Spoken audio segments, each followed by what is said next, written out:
Hey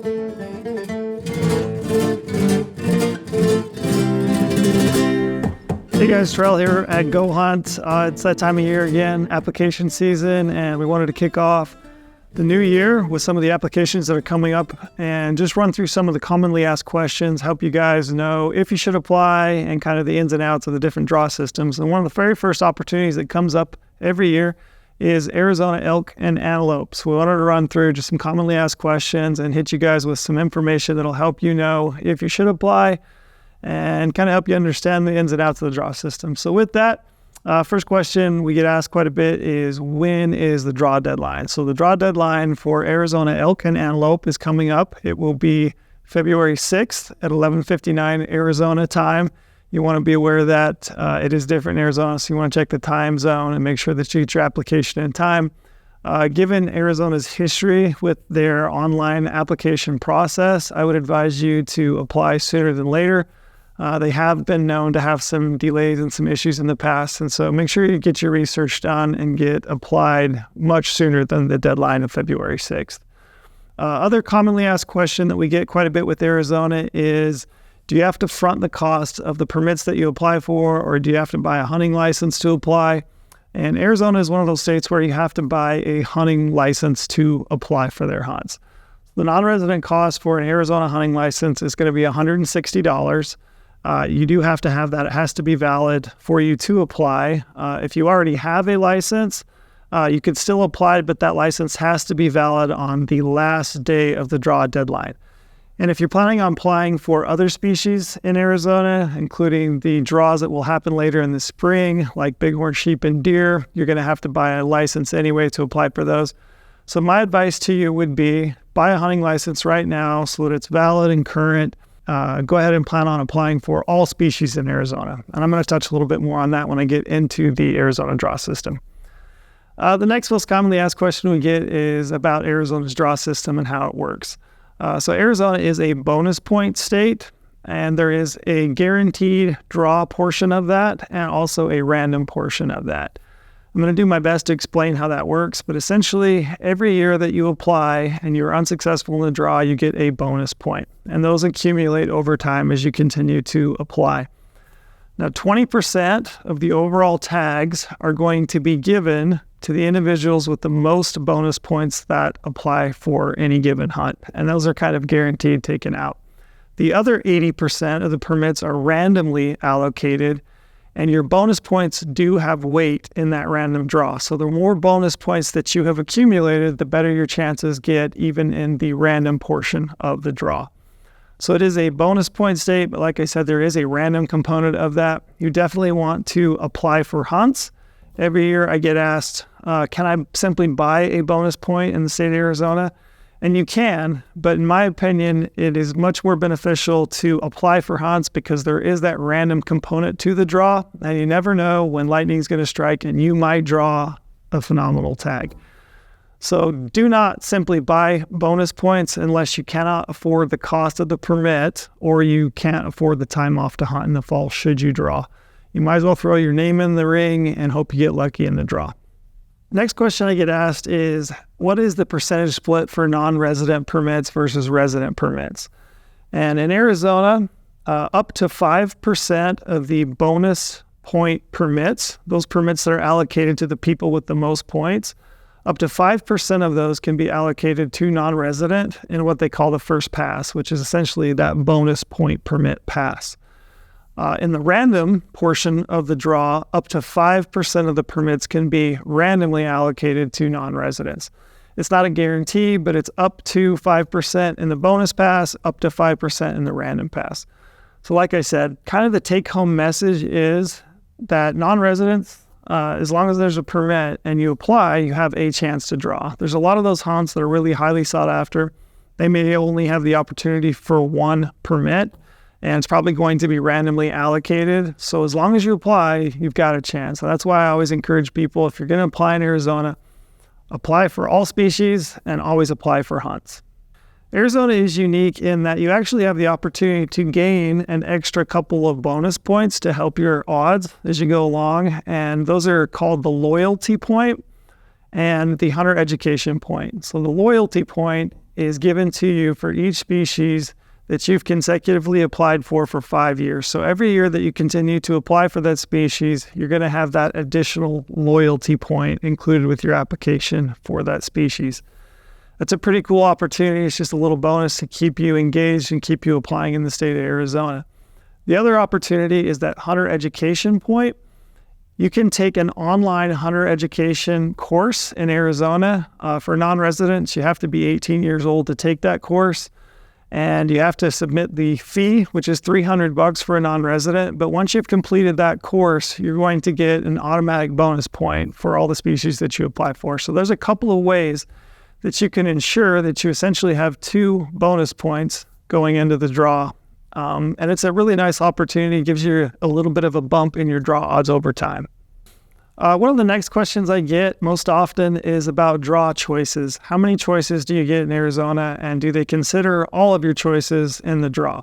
Arizona is a little bit unique in that they will allow you to include 5 choices on your application, but they're only going to look at your first 2 choices before they move to the next applicant.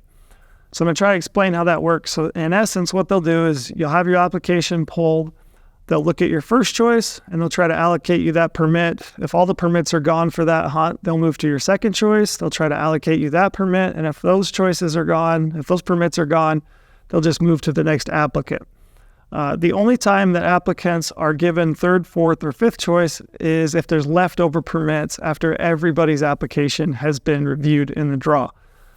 Typically, I advise people not to apply for third, fourth, or fifth choices unless you're willing to accept one of those permits. In a lot of cases, they're antlerless tags, and you should be aware that if you draw any of your choices, 1 through 5, your points will be purged. So that's why I typically tell people, don't apply for third, fourth, and fifth choices unless you're willing to receive any hunt. And you should really include and be mindful and do your research on your first 2 choices, because they are going to look at both of those choices in the draw before they move to the next applicant. Another question that we get regarding bonus points is, can you return a tag and get your bonus points reinstated? Arizona is one of those states where moisture means a lot to antler growth, and you might draw a great permit and decide that it's not your year that you can hunt, or maybe you have something pop up in your personal life that you can't go on that hunt.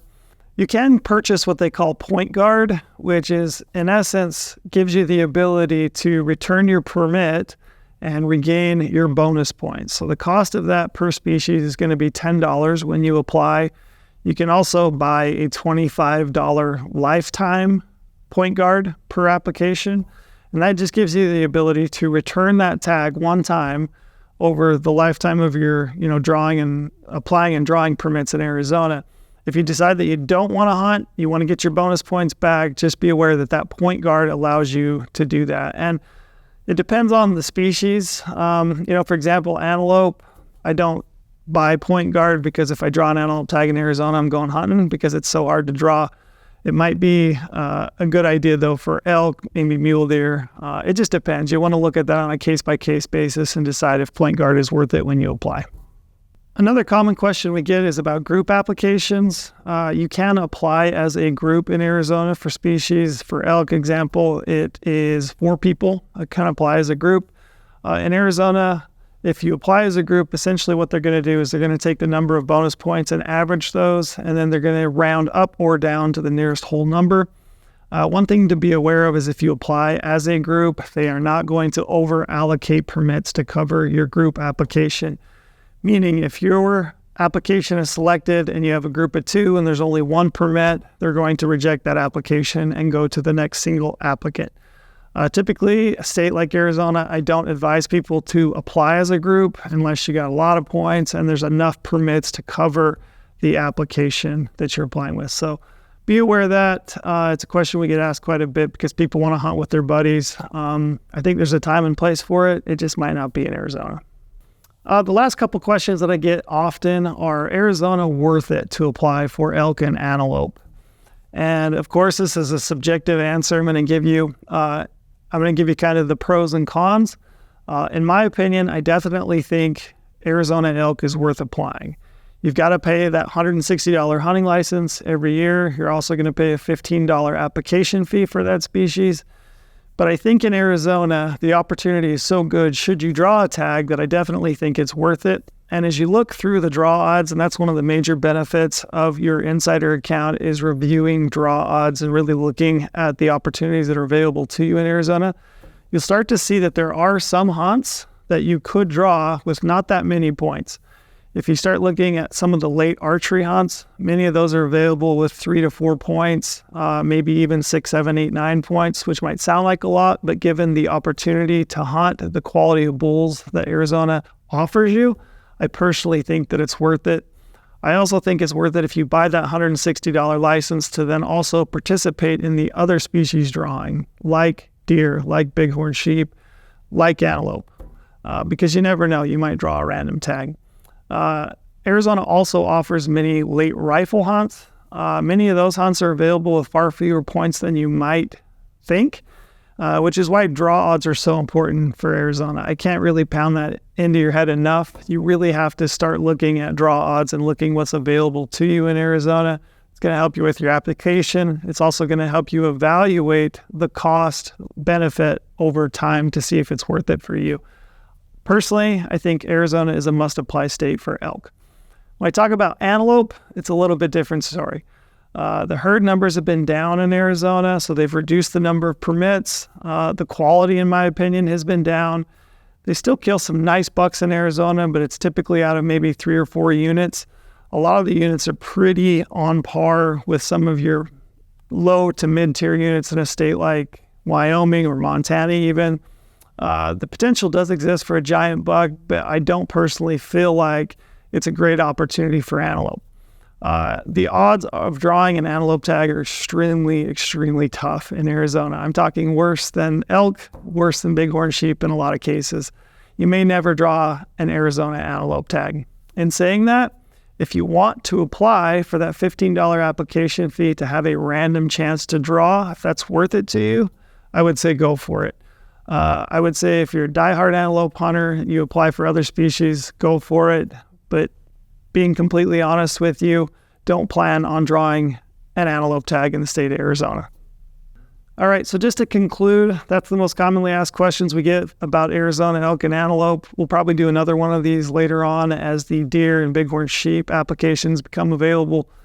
If you got other questions that I didn't answer, feel free to drop a comment. Also, I can't emphasize this enough. This is a great time to sign up for an insider account. Just as of today, actually, we launched the insider filtering in the app. So if you have a goHUNT app on your phone, you can click on the research button on your phone and you can pull up filtering and essentially do all your research on your phone, which is a cool little addition for us.